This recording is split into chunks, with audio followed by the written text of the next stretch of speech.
우리 다 같이 하나님의 말씀을 들어봅시다.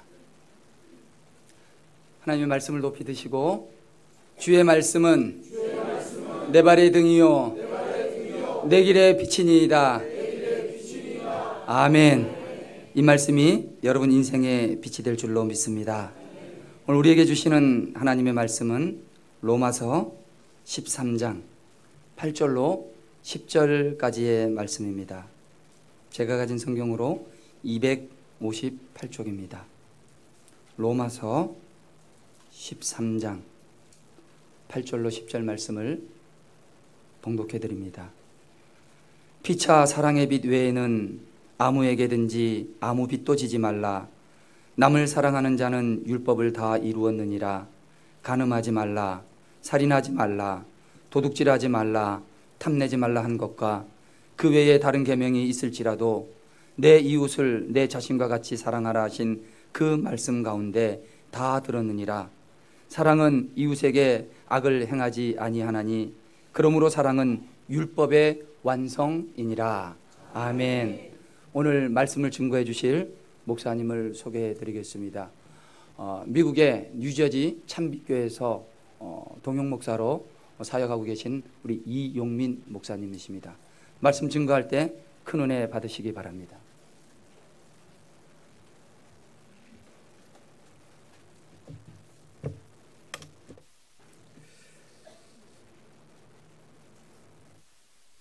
이제부터 제가 얼마나 긴장을 했는지 마이크 높이를 안 맞춰서 목소리가 잘 안 들렸다 그러셔서 조금 덜 긴장해서 마이크 높이를 맞추고 시작하겠습니다. 저는 이 자리에 서 있는 게 얼마나 큰 은혜이고 감사한 일인지 모르겠습니다. 제가 목회를 처음 시작할 때 제 길을 이끌어 주신 아버지, 또 목회를 하고 싶다고 생각하게 해주신 아버지, 제 목회의 길이 되어 주시는 아버지가 섬기시는 교회, 또 제가 초등학교 때부터 중학교, 고등학교에 이르기까지 제 모든 신앙의 생활을 다 봐주신 유한구 목사님 앞에서 설교를 한다는 게 얼마나 떨리는지 아마 여러분들 모르실 겁니다. 근데 저보다 더 떨리시는 분은 아마 저희 아버지시고요. 저보다 더 떨리시는 분은 아마 밑에서 보고 계시는 저희 어머니가 아니실까 싶습니다. 사랑의 빛이라는 제가 이 제목을 가지고 이 말씀을 드리려고 합니다. 사랑의 빛에는 힘이 있다는 사실을 여러분들 알고 계신지 모르겠습니다. 빛에 힘이 있다는 사실은 아실 겁니다. 근데 태양의 빛 그것을 이야기하는 게 아니고요. 빛에 대해서 이야기를 하고 있습니다. 빚을 져보신 적이 있으신가요? 빚을 지고 살아가시는 분들이 있으신가요? 요즘 같은 세상에 빚을 지고 살아가지 않는다는 것이 참 어려운 일인 것 같습니다. 그런데 이 빚이 가지고 있는 힘이 있습니다. 단어적 정의를 보면 빚의 단어적 정의를 보면 이렇습니다. 꾸어 쓴 것으로 남에게 갚아야 할 돈, 갚아야 할 은혜나 마땅히 베풀어야 할 도리를 비유적으로 이르는 말이 빚입니다. 빚이 힘을 가지게 되는 이유는 무엇인가 하면 저렇게 빨갛게 표시를 해놓은 부분, 갚아야 할 돈, 갚아야 할 은혜라는데 그게 문제가 있습니다. 빚을 지는 순간 그 빚을 갚아야 하는 일이 생깁니다. 책임이 생깁니다. 의무가 생깁니다. 그렇기 때문에 빚을 지는 순간 매이게 되는 거죠. 제가 이제 한국을 떠난 지가 굉장히 오래돼서 미국에서 이제 12년째 살고 있는데, 미국에서는 자동차를 살 때 할부로 많이 삽니다. 할부도 사실은 빚과 같습니다. 그래서 할부를 다 갚을 때까지는 그 자동차가 제 자동차가 아닙니다. 할부를 50개월, 60개월을 했으면 60개월 동안 계속 돈을 내서 마지막에 타이틀을 받아야 그 차가 제 차가 됩니다. 그런데 중간에 중간에 이렇게 지불하는 거를 한 번이나 두 번 밀리기 시작하면 은행에서 와서 바로 그 차를 가지고 가버립니다. 빚이 있는 동안은 그 차가 제 차가 아닙니다. 왜냐하면 빚이라는 것은 갚아야 한다라는 의무, 책임과 연관이 있기 때문에 그렇습니다. 똑같습니다. 어떤 종류의 빚이 있든지 간에 그 빚이 있으면 그 빚에 매여서 살아갈 수밖에 없습니다. 그러다 보니까 바울이 이렇게 이야기하고 있습니다. 아무에게든지 아무 빚도 지지 말라. 바울이 너무나도 잘 알고 있었던 것입니다. 그 당시 초대교회 사람들이 빚을 지고 살아가면서 너무나도 힘들게 그것에 매여서 살아가는 모습을 보면서 예수님을 제대로 따라가지 못하는 크리스찬들의 모습을 보면서 바울이 간곡하게 말하고 있습니다. 아무에게든지 아무 빚도 지지 말라. 빚으로 인해서 매여서 살지 말라라고 간곡하게 말을 합니다. 그런데 재미있는 것은 아무에게든지 아무 빚도 지지 말라라고 이야기를 하는데 그 앞에 붙는 말이 있습니다. 피차 사랑의 빚 외에는 아무에게든지 아무 빚도 지지 말라. 그러면 이쯤에서 이제 궁금하셔야 됩니다. 빚을 지지 말라고 했으면서 빚을 지지 말라고 하면서 굳이 왜 피차 사랑의 빚 외에는 아무것도 아무에게든지 아무 빚도 지지 말라라고 했을까? 도대체 이 사랑의 빚이 뭐길래 사랑의 빚이라는 것이 도대체 무엇이길래 이렇게 말을 했을까? 저희들이 좀 궁금해야 합니다. 그래서 사도 바울이 뒤에 이어서 바로 이렇게 이야기를 하고 있습니다. 남을 사랑하는 자는 율법을 다 이루었느니라. 그런데 바울이 이거 가지고는 이제 안심이 되지 않았습니다. 안심이 되지 않았던 거죠. 그래서 뒤에 붙여서 13장 9절에 이렇게 말합니다. 간음하지 말라, 살인하지 말라, 도둑질하지 말라, 탐내지 말라 한 것과 그 외에 다른 계명이 있을지라도 내 이웃을 내 자신과 같이 사랑하라 하신 그 말씀 가운데 다 들었느니라. 그리고 10절에서 마무리를 이렇게 합니다. 사랑은 이웃에게 악을 행하지 아니하나니 그러므로 사랑은 율법의 완성이니라. 그런데 이 이야기를 들으시면 어디에선가 많이 들은 이야기 같으신 거죠. 왜냐하면 예수님께서 마태복음 22장에서 이렇게 말씀하셨습니다. 예수께서 이르시되 내 마음을 다하고 목숨을 다하고 뜻을 다하여 주 너의 하나님을 사랑하라 하셨으니 이것이 크고 첫째 되는 계명이요 둘째도 그와 같으니 내 이웃을 내 자신같이 사랑하라 하셨으니 이 두 계명이 온 율법과 선지자의 강령이니라. 예수님께서 율법을 정의를 하셨는데 두 가지로 크게 정의를 하셨습니다. 하나님 사랑과 이웃 사랑. 그래서 이웃을 사랑하는 것이 율법의 완성이다라고 바울이 얘기할 수 있었던 것입니다. 10절을 다시 보시면 사랑은 이웃에게 악을 행하지 아니하나니 그러므로 사랑은 율법의 완성이니라. 그런데 재미있는 것은 이 바울이라는 사람이 어떤 사람인가 하면 그 누구보다도 율법에 대해서 잘 알고 있던 사람이었습니다. 율법에 대해서 가장 빠삭하게 잘 알고 있었기 때문에 어떤 율법에 대해서 어떤 죄를 저지르게 되는지 그 누구보다도 잘 알고 있었던 이 바울이라는 사람이 하는 얘기가 무엇인가 하면 율법의 완성, 율법을 다 지킬 수 있는 유일한 방법이 있는데 그것이 무엇인가 하면 사랑입니다라고 이야기하고 있습니다. 사랑은 율법의 완성입니다. 그래서 그리스도인의 삶을 어떻게 정의할 수 있는가 하면 이렇게 정의할 수 있습니다. 그리스도인의 삶은 사랑의 빚을 지고 사랑의 빚을 갚으며 사는 것입니다. 여러분들 어떻게 살아가고 있으십니까? 사랑의 빚을 많이 지면서 살아가고 있으십니까? 사랑의 빚을 갚으면서 여러분들 살아가고 있으십니까? 제가 제 이야기를 잠깐 해야 될 것 같습니다. 저희 아버지가 이렇게 목회를 하실 때, 전에 교회에서 목회를 하실 때 제가 초등학교를 다닐 때 있었던 일입니다. 초등학교 앞에서 계란빵 장사를 하시는 집사님이 계셨습니다. 그런데 하루는 계란빵 장사를 하시던 집사님이 제가 지나가는데 이제 퇴교길에 지나가고 있는데 저를 부르시더니 용민아 일로 와, 계란빵 하나 먹어라. 어린 마음에 얼마나 기뻤든지 쪼르르 달려가서 계란빵을 하나 먹었습니다. 근데 그리고 났더니 사람 마음이 참 간사한 게 혹시나 다음에는 안 불러주시나 그 앞을 왠지 이렇게 기웃기웃 거리고 있는 제 모습을 발견했습니다. 그러다가 안 불러주시면 오늘은 나를 못 보셨나, 무슨 일이 있나 이런 생각을 하면서 그렇게 사랑을 받으면서 살았습니다. 또 전에 섬기시던 교회가 이렇게 시장통에 있다 보니까 시장통을 이렇게 지나가다 보면 불러갖고 떡볶이 하나, 오뎅 하나 이렇게 막 이렇게 주셨던 그 기쁨이 있습니다. 그것 때문에 제 몸이 지금 이렇게 됐는데 그때 얼마나 사랑을 많이 받았던지 그렇게 사랑의 빚을 많이 지면서 살았습니다. 그리고 나서 제가 이제 미국에 가고 났더니 어느 순간부터 저희 집에 이렇게 사람을 초대할 일들이 많아지기 시작했습니다. 저희들도 이제 스몰 그룹이라고 해서 스몰 그룹들을 모이기 시작하는데 다른 곳을 이제 집을 열기가 어려우니까 저희 집에서 이제 모이는 일들이 많아졌습니다. 그런데 저는 이렇게 저희 집에 누가 오는 걸 되게 싫어했습니다. 왜 그랬냐 하면 저희 아버지하고 어머니가 너무 많이 집에 사람들을 데리고 오셔서 저는 이제는 막 우리 집에 아무도 안 왔으면 좋겠다. 제가 그러고 살았거든요. 목사인데도 불구하고 전도사인데도 불구하고 그런 생각을 가지고 살았었습니다. 그런데 하루가 지나고 이틀이 지나고 저희 집에 사람들을 초대하기 시작하면서 제가 예전에 받았던 그 사랑들이 기억나기 시작했습니다. 그때 내 손에 쥐어졌던 계란빵, 그때 내가 먹었던 떡볶이, 그때 내가 먹었던 김밥.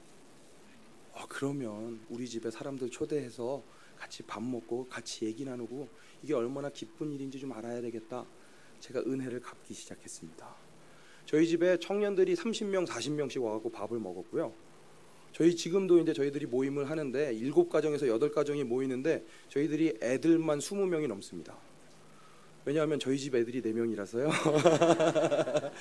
그런 아이들이 다 오는데 제가 너무 행복합니다. 왜냐하면 지금은 이제 갚을 수 있는 때, 사랑을 갚을 수 있는 때라는 생각이 들기 때문에 그렇습니다.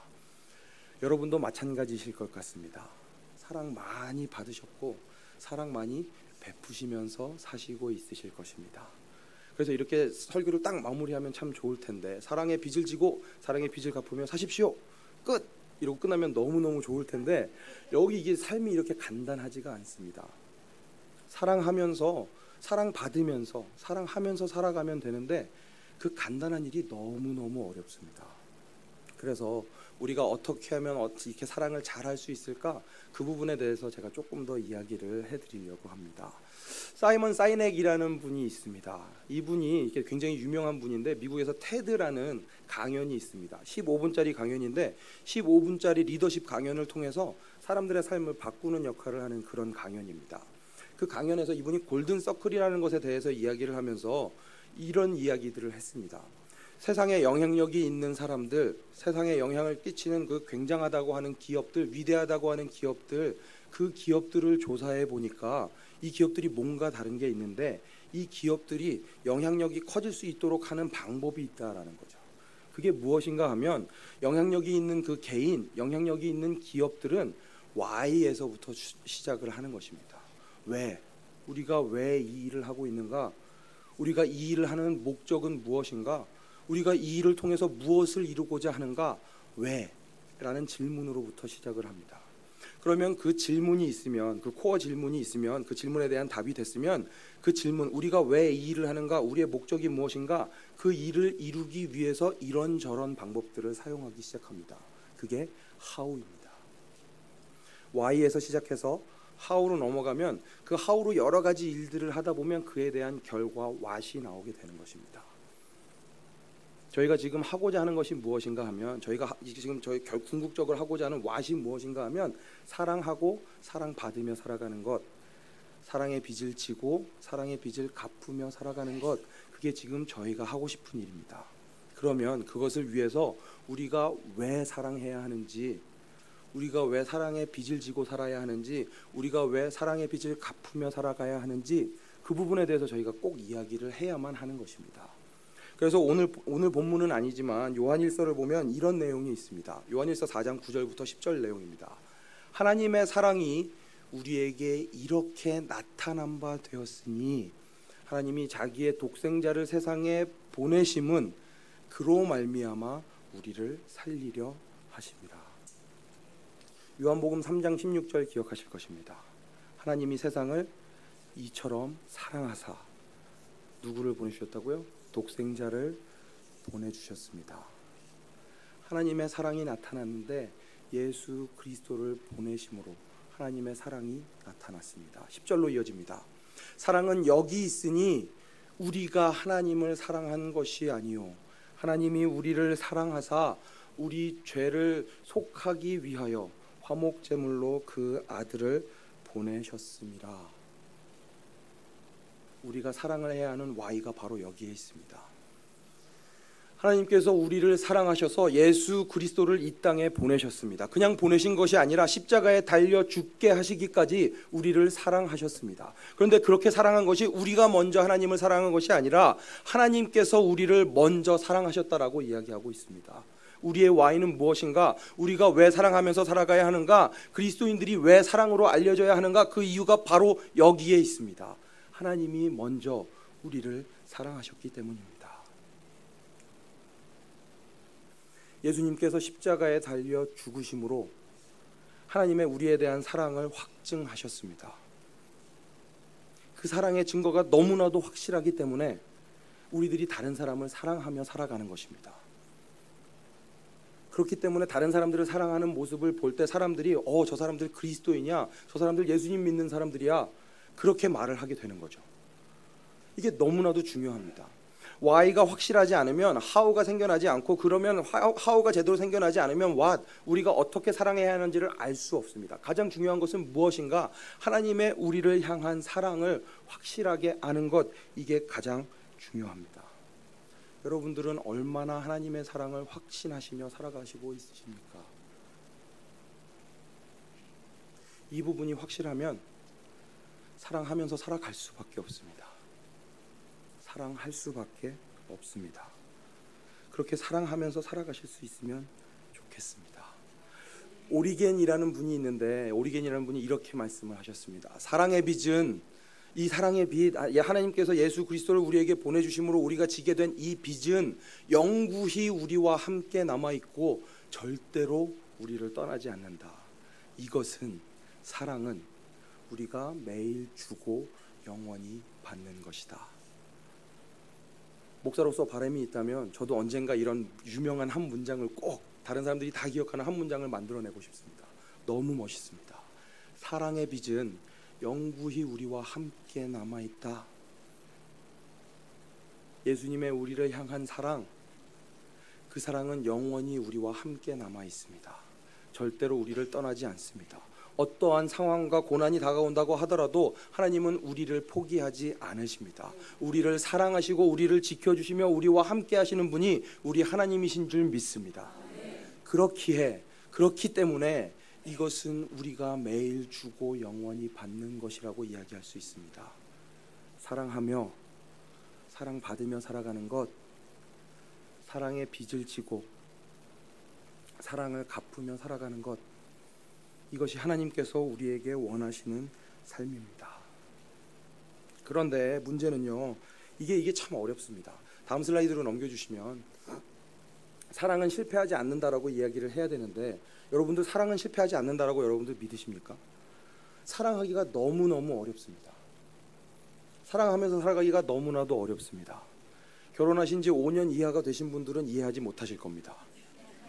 제가 이래봬도 결혼한 지가 한 13년 정도가 되어가는데, 잘못하면 큰일 나니까 13년 정도가 되어가는데 13년 동안 다른 한 사람을 사랑하면서 살아간다는 거 쉽지 않습니다. 그렇게 사랑했는데 남편이 바뀌지를 않는 거죠. 너무 크게 웃으시면 안 됩니다. 지금 그렇게 사랑했는데 사랑하는 아내가, 그렇게 많이 사랑해준 그 아내가 변하지를 않는 거죠. 부부간에만 그런가요? 자녀들은 더 심합니다. 그렇게 사랑해줬는데 그래도 사랑이 모자라다고 이야기합니다. 아이들의 삶이 바뀌는 것 같지가 않습니다. 그렇게 열심히 기도하는데, 그렇게 열심히 사랑하는데 아이들의 반응은 시큰둥합니다.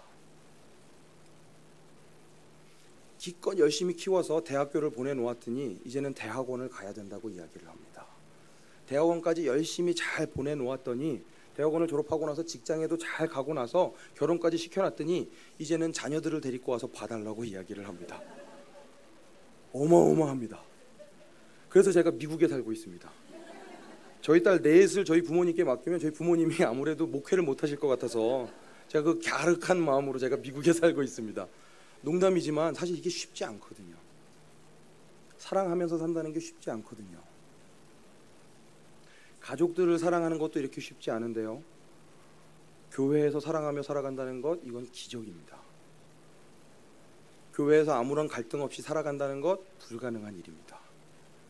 그럼에도 불구하고 사랑할 수 있는 것은 제가 말씀드렸던 대로 예수님의 사랑 때문에 그렇습니다. 교회에서만 그럴까요? 직장 생활 하시는 분들 얼마나 힘드십니까? 절대로 사랑할 수 없는 사람이 있습니다. 절대로 사랑할 수 없을 것 같은 사람이 있습니다. 절대로 사랑하고 싶지 않은 사람이 있습니다. 그런데 그런 사람들까지도 사랑해야 한다라고 이야기합니다. 이게 어렵습니다. 이게 힘듭니다. 그런데 그럼에도 불구하고 저희가 사랑할 수 있는 이유는 바로 이것 때문에 그렇습니다. 하나님의 사랑은 실패하지 않기 때문입니다. 하나님의 사랑은 언제나 승리하기 때문입니다. 저는 목사로서 다른 것에 대해서는 잘 모르겠지만 이것 하나만큼은 확신하는 것이 있습니다. 사랑은 절대로 실패하지 않습니다. 저희가 그것을 보지 못할 뿐입니다. 저희의 눈이 그것을 보지 못할 뿐이고 저희의 믿음이 그것을 느끼지 못할 뿐입니다. 하나님은 이미 우리의 사랑을 통하여 놀라운 일을 시작하신 줄 믿습니다. 우리가 보지 못한다고 하더라도 하나님께서 그 놀라운 일들을 통하여 여러분의 삶 가운데, 그들의 삶 가운데 놀라운 일들을 행하실 줄 믿습니다. 그 믿음을 가지고 살아가기 때문에 사랑은 절대로 실패하지 않습니다. 사랑은 언제나 승리합니다. 여러분들 아마도 이런 경험들이 있으실 것입니다. 사랑했더니 변하는 경험들, 분명히 작은 경험, 큰 경험 분명히 있으실 것입니다. 사랑하는 거 쉽지 않지만 끝까지 사랑하면 사랑은 절대로 실패하지 않습니다. 사랑은 언제나 승리합니다. 사랑은 언제나 고린도전서 13장에서 보시면 제일 먼저 나오는 게 무엇인가 하면요, 사랑은 언제나 오래 참고. 저는 이유가 있다고 생각합니다. 성경에서는 순서가 굉장히 중요하거든요. 사랑은 언제나 오래 참고. 사랑에 대해서 얘기할 때 왜 오래 참고에 대해서 가장 먼저 얘기하는가, 분명히 던져주는 것이 있습니다. 오래 참고 기다릴 때, 끝까지 사랑할 때, 사랑할 수 없을 것 같은 그 순간에 끝까지 사랑할 때 하나님께서 놀라운 일들을 하실 줄 믿습니다. 사랑은 실패하지 않습니다. 사랑은 언제나 승리합니다. 제가 잠깐 물을 마셔야 될 것 같습니다. 목소리가 너무 가라앉아서. 제 목소리가 원래 이것보다 훨씬 좋거든요. 근데 이제 안타깝게도 여러분들이 그 목소리를 듣지를 못하시는데, 제가 여기 오기 전에 2주 동안 그 동명아동복지센터라는 곳에서 사역을 하고 왔습니다. 그 과정에서 이제 목이 많이 잠기게 됐는데요. 동명아동복지센터가 어떤 곳인가 하면 여러분들이 아시는 그 고아원이라는 곳입니다. 예전과는 이제 고아원의 의미가 달라져서 부모님이 없는 아이들도 오지만 부모님이 계시지만 사정에 의해서 그곳에 머무르게 되는 아이들도 있습니다. 동명아동복지센터라는 곳을 저희 교회에서 10년이라는 기간 동안 저희들이 계속해서 섬기고 있습니다. 이곳을 섬기는 게 얼마나 행복한 일인지 모르겠습니다. 사랑은 실패하지 않는다, 사랑은 언제나 승리한다, 이것을 그 무엇보다도 잘 보여줄 수 있는 곳이 바로 그곳입니다. 첫 해에 저희가 그곳에 갔을 때 아이들이 이렇게 희한한 눈으로 저희를 쳐다보는 것을 이렇게 그런 관증들을 하십니다. 왜냐하면 첫 해에 갔을 때 저희가 어떻게 갔는가 하면 영어 캠프라고 하고 이야기를 하고 갔습니다. 저희가 VBS 여름 성경학교를 하는데 그 여름 성경학교를 통해서 이 아이들에게 영어를 가르쳐 주겠습니다라고 이야기를 했거든요. 그랬더니 첫 해에 저희가 갔더니 이분들이 저희를 믿지를 않으시는 거죠. 한번 와갖고 아이들 마음만 흔들어 놓고 다시 돌아오지 않으면 우리 아이들은 어떻게 합니까? 선생님들도 저희를 믿지 않으셨습니다. 그런데 1년을 가고 2년을 가고 이분들이 다시 오셨네. 3년을 가고 이거 봐라. 4년을 가니까 어떤 일이 벌어지는가 하면 초등학교 학생이어서 그 BBS에 참여했던 아이들이 이제는 스태프로 섬기는 나이가 되었습니다. 저희들이 중고등학생들 아이들로 하여금 이렇게 초등부 아이들을 섬기게 하거든요. 그러니까 이 아이들이 BBS를 맛본 아이들이 이제 스태프로 섬기기 시작하니까 놀라운 일들이 벌어지기 시작합니다. 3년 동안 받은 사랑을, 3년 동안 여름 성경학교를 통해서 BBS를 통해서 받은 사랑을 이 아이들에게 전해주기 시작하는 거죠. 선생님들이 깜짝깜짝 놀라십니다. 이 아이들이 이런 아이들이 아닌데 어떻게 이런 일을 할 수 있는지 모르겠다. 지금 보시는 사진은 또 어떤 사진인가 하면 저희가 이제는 어느 정도까지 저희가 이게 발전이 되었는가 하면 BBS를 저희 해남 지역에서 하고 BBS를 이 동명에 가서 이제 하고 나서 그 BBS를 가지고 해남으로 가서 저희가 해남에 있는 아이들에게 BBS를 해주고 있습니다. 그래서 보시면 파란색 스태프라는 이렇게 스태프라는 그 글씨가 쓰여져 있는 그 티셔츠를 입은 아이들이 동명이랑 또 저희 선교팀에서 같이 온 아이들이 같이 오신 분들이고요. 그분들이 한 30명이 넘는 분들이 저기에 가서 60명이 넘는 아이들을 섬기고 돌아왔습니다. 이건 놀라운 일입니다. 그 누구도 예상하지 못했던 일이었습니다. 그런데 그 일이 가능했던 것은 동명의 아이들이 사랑을 받으면서 이 사랑이 얼마나 감사한 것인지, 이 사랑이 얼마나 소중한 것인지를 깨닫게 되면서 이 아이들이 다른 데 가서 또 그 사랑을 갚아주기 시작한 거죠. 하나님께서 놀라운 일들을 역사하십니다. 저는 저곳에 앉아서 제가 저 장면을 보면서 이곳이 천국이구나라는 생각이 들었습니다. 하나님께 사랑받아서 그 사랑 다른 사람들에게 나누어 주는 곳, 이곳이 천국이 아니고 어디일까? 그런 생각이 들었습니다. 동명에서 저희가 이제 10년쯤 되다 보니까 초등학생이었던 아이가 이제는 대학교에 들어가는, 고등학교를 졸업하고 대학교에 들어가는 일들이 벌어지기 시작했습니다. 근데 그 중에 한 친구가 저한테 이렇게 이야기를 해주었습니다. 처음에 이렇게 사역을 오셨을 때 저희가 느낀 건 무엇이었는가 하면 기쁨이었습니다. 여름 성경학교에 참여하면 너무너무 기뻤습니다. 평소에 보지 못했던 것, 미국에서 가지고 온 그 신기한 물건들, 또 우리를 사랑해서 가지고 오신 그 수많은 소중한 물건들, 그것들을 맛본다는 생각에, 2주 동안 맛볼 수 있다는 생각에 너무 기뻤습니다. 그런데 나이가 들기 시작하면서 제 마음에 찾아온 것은 감사였습니다. 도대체 이분들이 뭐 때문에, 뭐가 부족해서 우리한테 이렇게 잘해줄까? 2주가 넘는 시간을 우리에게 투자해서 수없이 많은 돈을 써가면서 우리에게 왜 이렇게 잘해주시려고 할까? 다음으로 찾아온 것은 감사였습니다. 그리고 나서 찾아온 것은 의문이었습니다. 이렇게 이야기를 하더라고요. 무엇에 대한 의문인가? 도대체 이 사람들 왜 우리를 이렇게 사랑해주지? 왜 우리한테 이렇게 잘해주지? 무엇 때문이지? 그러다가 이 친구가 깨닫게 된 것이, 하나님 때문이구나. 하나님의 사랑 때문이구나.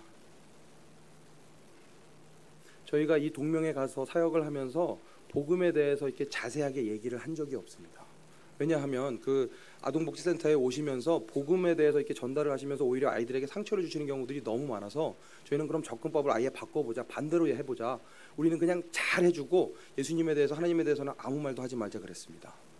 10년이 지나고 나니까 그 사랑을 맛본 아이들의 삶이 변하기 시작하는데, 이 아이들이 하나님에 대해서 관심을 갖기 시작했습니다. 사랑은 절대로 실패하지 않습니다.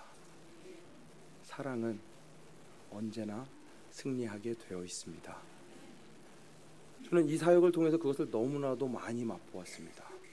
절대로 안 될 거라고 생각했던 그 일들, 수없이 많은 재정과 고아 아이들이 절대로 바뀌지 않을 것이다, 그 아이들은 절대로 변할 수 없는 아이들이라고 했던 수많은 시선들 있었습니다. 하지만 끝까지 사랑했을 때, 10년이라는 긴 시간 동안 서로를 사랑하면서 함께 신뢰관계가 쌓여왔을 때 저희들에게 하나님께서 보여주신 것은 놀라운 사랑의 역사였습니다.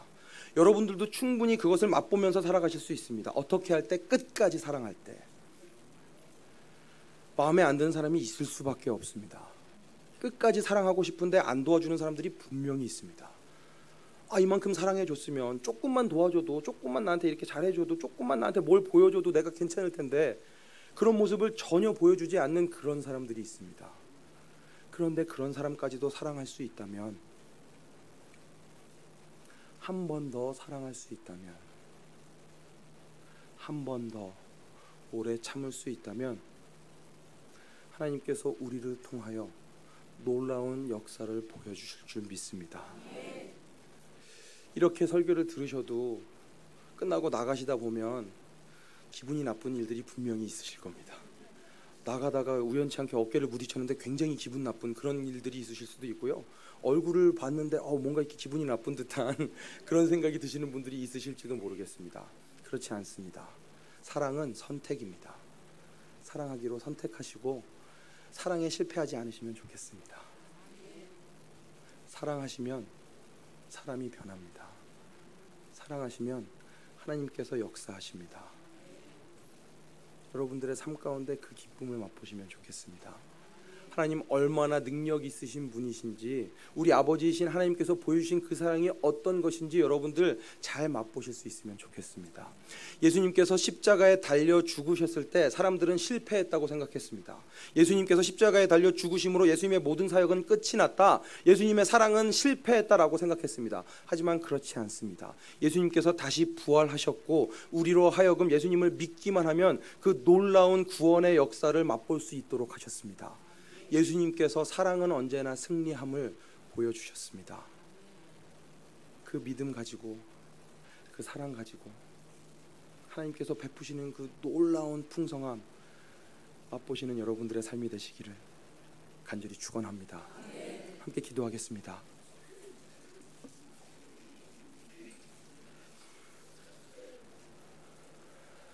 하나님 아버지, 오늘도 저희의 삶 가운데 놀랍도록 역사하시니 감사합니다.